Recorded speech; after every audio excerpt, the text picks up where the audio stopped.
Those of you who were in the Bible study before the service will recall our discussion about how the Transfiguration is set in our lectionary twice each year.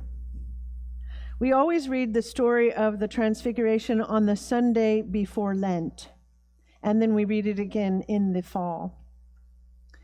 But now, before we follow Jesus into the 40 days of wilderness, before we begin the long road towards the cross, we're given this glimpse of glory. High on a mountain, the majesty of Christ is revealed. Transfiguration is a strange word. When I told my mom that I was preaching on it, she said, "Oh, good, I need a new figure." Don't we all? Transfiguration means a complete change in appearance, a revealing of something more beautiful, more radiant. And that's what happens here. Jesus' face shines. His clothes blaze with light.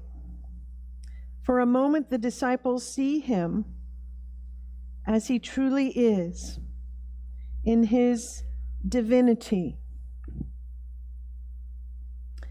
Mountains in Scripture are places where heaven and earth meet.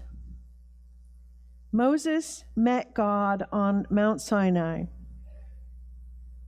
The cloud covered the mountain, and the glory of the Lord settled there. And then when Moses came down, his face was shining. Elijah also met God on a mountain, Mount Horeb, where God spoke not in wind or in fire, but in a still, small voice. And now here is Jesus standing on a mountain, radiant with glory. And beside him is Moses and Elijah, the law and the prophets. Everything that has come before this moment has been pointing to Jesus. This moment tells us who Jesus is. He's not just a teacher. He's not just a healer. He is the fulfillment of God's promises, God's glory in human form. Peter, overwhelmed, as we can understand, wants to build tents. He wants to hold on to the moment, to contain it. But while Peter is still speaking, a cloud overshadows them all, and a voice says, "This is my son, the beloved. Listen to him." And they fall to the ground in awe.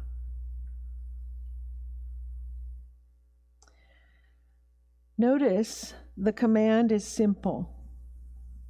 Not to admire him, not to analyze him, not to build something for him, to listen to him. That is the heart of this story. Peter, who was there on the mountain, later on writes in his letter that we heard, the epistle from 2 Peter, that they were eyewitnesses of Christ's majesty. That this wasn't a myth. They saw it with their own eyes. They heard the voice with their own ears. And it utterly changed them. But the glory didn't stay on the mountain. Jesus leads them back down, back into the valley, back to human need, back towards Jerusalem.